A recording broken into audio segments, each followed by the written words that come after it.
Thanks for tuning in to Tapped In. If you're feeling stuck or overwhelmed on the mats, come find your direction in our DFM Coaching BJJ School community. Now, let's get started. Welcome to Tapped In. My name is David Figueroa-Martinez of DFM Coaching, and today we're discussing my thoughts on letting people work. With certain people, this can be sometimes offensive, sometimes jarring when they realize it's happening, and different people will take it different ways. What's really happening in a role, specifically when one person has a big gap in experience with another person, or they have a big gap in size, the goal is to make the experience enjoyable for both parties. When I'm rolling with someone who I am better than, I am looking to, one, enjoy the round based on what you can provide and allow you to have time to play in a way that you feel comfortable that you're getting something out of this. I want you to feel like it was productive. Some rounds you're going to get a little smash, and it's okay. It's part of character development, and you learn how to defend it. You gain some grit from having to deal with it, and you move forward with that experience. It's a good thing. Now, I don't want to feed you 100% of what I can do. And that sounds like I'm bragging or talking shit. I'm not. There's just a gap. And when that gap is serious enough or big enough, there's very little that some people can do against you. And you're going to have to tone it down. You're going to have to dial it back. When I'm rolling with day one white belt, I'm not looking to win. I'm not looking to get off my A game. I'm looking to just, if you're day one, I'm looking to dial everything back to your level and just kind of feed you some really, really basic things. I want you to understand maybe where your hand should be. I want you to understand base, your balance. I want you to consider things like, hey, don't just fall here. Make sure that you're stable. Those are things that I'm trying to feed you very early on. If we're playing against, let's say, me versus a 2-stripe, 3-stripe blue belt, I'm playing a little bit more of what I'm usually doing, but maybe not as in depth or as in with the same intensity level. I might start feeding you things based on what I think you need to learn. I might start feeding. I notice this person drives their elbow too far across the belly button, and I'm able to either, if we're in top position, get the top side armbar, or I could take the back. If they are on top and I'm on bottom, there's sweeps there. So then I start feeding you that as we play. You might do it subconsciously, and I address it, and maybe I pull your arm a little further, and I start locking you down. You struggle, maybe you break free, you come back up, and I'm letting you work out of the mistake. And then we work back into it, and I want to see if you have learned the things that you should have learned from that first encounter.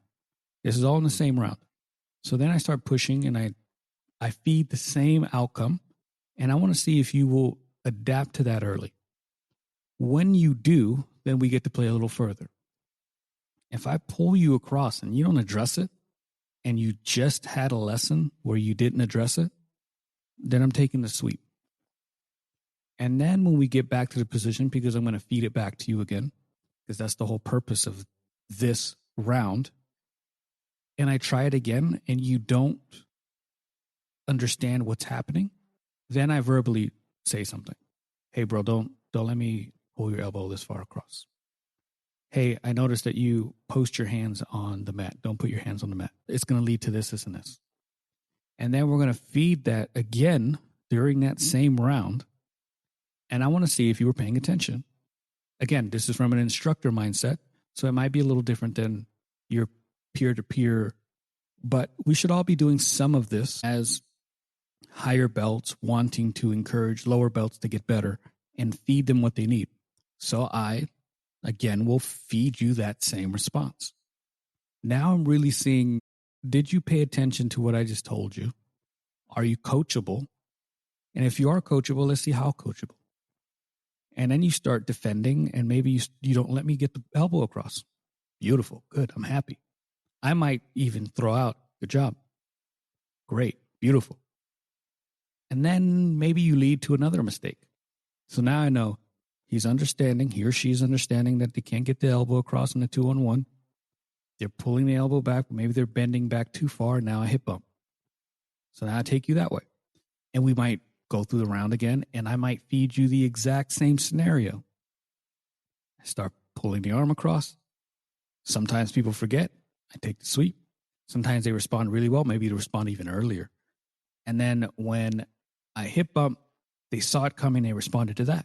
And that is what I'm looking for as an instructor when I roll with people who I have a giant gap in knowledge with. I want to feed you things. I want you to understand the small things that I'm feeding you. Start making adjustments. Start remembering those things. Understand the reasons behind what I'm suggesting and what I'm pushing for. It's similar to I remember this video of this lion cub sneaking up on one of the adult lions, and the adult lion acted like it was scared. You're encouraging them to build up a habit and a skill set. There was another video, probably the same video, where the cub was kind of biting the adult lion's tail. It's not hurting it, but the adult lion feigns injury because you want to encourage that type of behavior. You want to encourage the hunt, the seek, the technical know-how that's going to come with it. It doesn't make any sense for me to wreck you and you're a cub. I don't say that disrespectfully. We were all there. I was there. I had people who coached me and helped me understand mistakes I was making by letting me work. And there's times where I let people work pretty deep into certain positions because they're doing the right thing. And then there's times when I notice right off the bat, you're doing a lot of weird shit. You're not paying attention to anything that I've been teaching you. This isn't working. Then I, quote unquote, punish you a little bit. Maybe I apply a little bit of pressure more than usual. Maybe I sweep you right away. Maybe I submit you because the mistake was so egregious that I can't let it go. But everything's done gently, respectfully, and with an intensity that is at your level. I never want to just come out here and just blast double someone, smash them in mount, take the arm, and then snap into the arm. I don't want to do any of those things. I will move in accordance to your speed. And there's times when I roll with someone and I have decided during this round, I'm going to be more coach. So we play. And I'm watching for mistakes you do, tells you do, things that maybe you aren't even aware that you're doing. And then I'm highlighting those things and I'm taking advantage of. There's going to be times when maybe I play more defense than offense. Maybe I understand that you're working on arm bars from guard. So then I position the entire round around being in your guard and playing a defense. And I'm letting you work. I'm letting you get the grips that you need. And then I'm fending them off.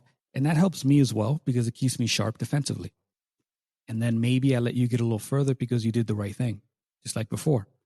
Maybe you've broken my posture and you held me really close. Yes, I could have got out, but I'm not going to immediately bail because I want you to get some practice and stability and understanding in what we're doing. Very few times do I let the submission go all the way. There are times when I do because maybe I'm working you through something. Maybe I verbally walked you through the steps. And so I let the submission happen. But more often than not, I'm not letting you get certain submissions. I'm letting you work up to a certain point and then I'm backing out or I'm reversing the position or alleviating the attack. Some people will take this as a hit to the ego. I remember I was rolling, I think I was a blue belt, maybe purple. No, I had to be a blue belt. And I was rolling with a black belt. We didn't have a whole lot of black belts. And we had one owner and we were at a different gym. I think I was visiting and I was going a little harder because I wanted to test myself. I was probably being spaz, who knows. And we were working back and forth and I ended up submitting him. And he tapped. I'm feeling great. I'm feeling great about myself. Like, I submitted my first black belt. And I worked for it. With some experience and some time, I can still remember that because it was the first black belt I submitted. And I look back at it now and I realize they were letting me work. So at the time, it gave me a little bit of an ego boost, gave me a little bit of confidence that I could become good at this. But looking back at it, I think it's what I needed. So sometimes the upper belts will feed you something, will allow you to finish out of knowledge that they cannot destroy your confidence. I don't want to destroy your ability to feel good about jiu-jitsu. And that's what he did for me. And looking back at it, I understand exactly what it was.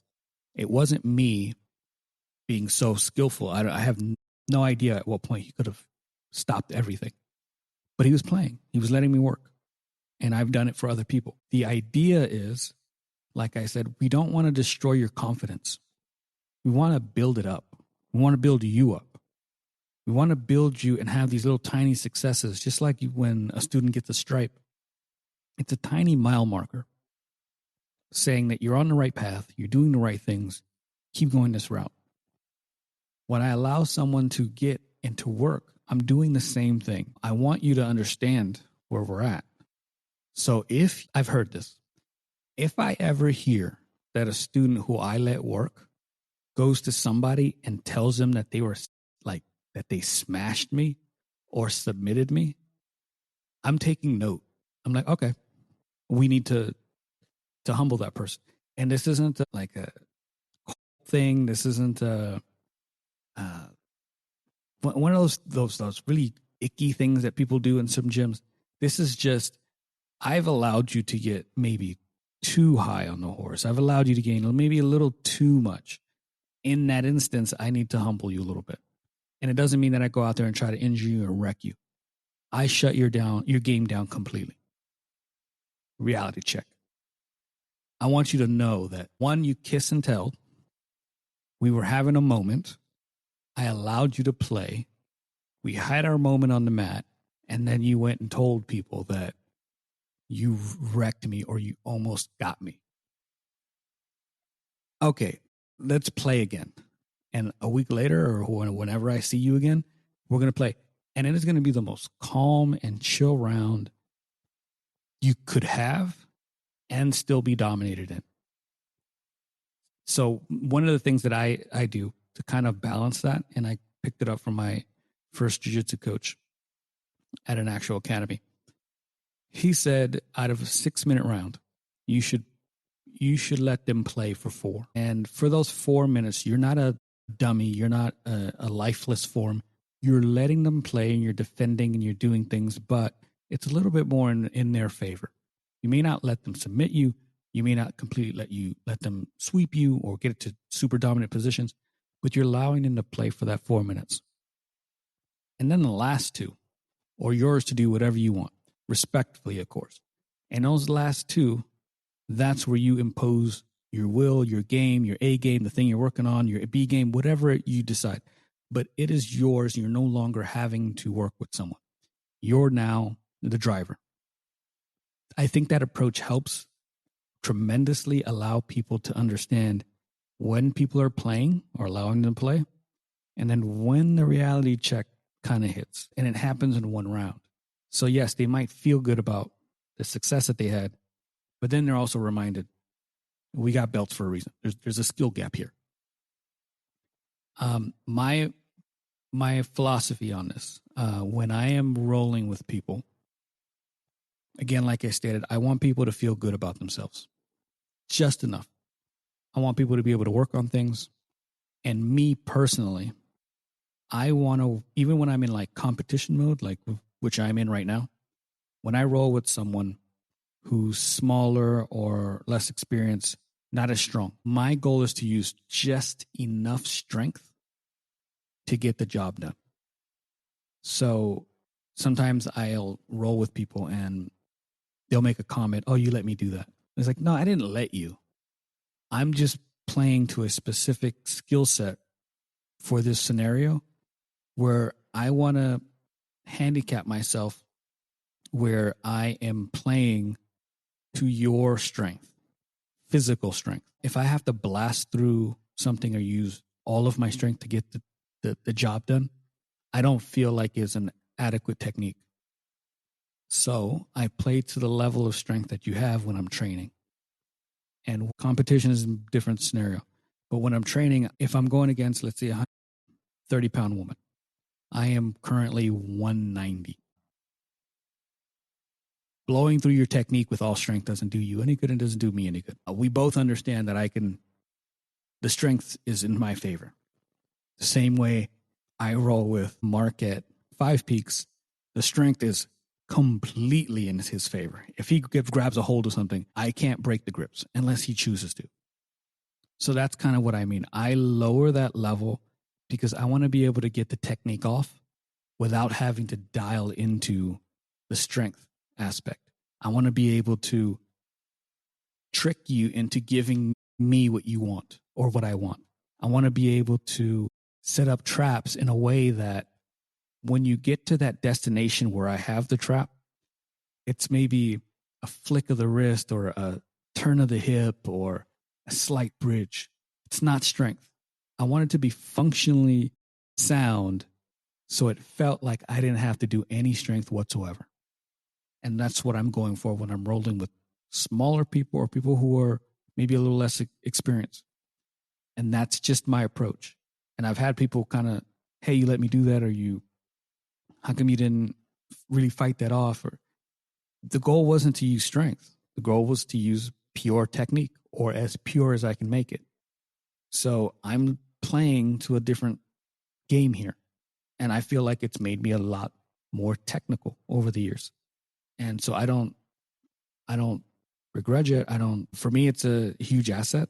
And sometimes I have to explain that to people because I don't want to offend anyone.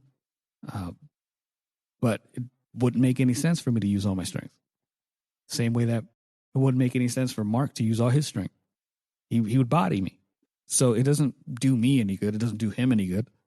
So it's important to understand how people roll with you. I may not be necessarily even letting you roll, like work. One scenario comes to mind where I was rolling and the person I was rolling with was super defensive. And so my goal during that round was, because I knew they were still defensive, was to somehow negate that defense with nothing but technique. I could have crushed them. I could have gotten really heavy, tired them out, made them do a big mistake. But the goal was, how do I finagle around the defenses? What if I'm so tired that I don't have that strength? That's what I want to get to. That's a skill set that I want to tap into. I have a competition set coming up in just under a month. There's going to be a moment where I'm going to be so exhausted from nerves, from excitement, from competition, that I want to make sure that my skill set's there even when I'm exhausted and I don't have that strength. So those are the rounds where I do that with. I'm hoping this helped in terms of like understanding what it means to, one, work with someone and to have someone work with you or allow you to work. I think that it's an integral and super necessary and important part of the culture of a gym. You do not want to be a bunch of meatheads and you just wrecking people because they won't come back. You want them to gain a confidence. You want them to understand, hey, yeah, we're letting you work. Same way a parent allowed their kid to kind of win a little and play a little and you let them move around. It's the same thing. Once you get more experience, you get better, you'll be doing it for the next person. If you have any questions on this or anything else, dfm.2099 on Instagram or Threads. You could always message me or send me a DM or message me outright. I also have a DFM school community, DFM coaching BJJ. You can look at the show notes or do a quick search, completely free. I have all my workshop videos on there. I add techniques regularly, Q&A. Until next time, thank you so much.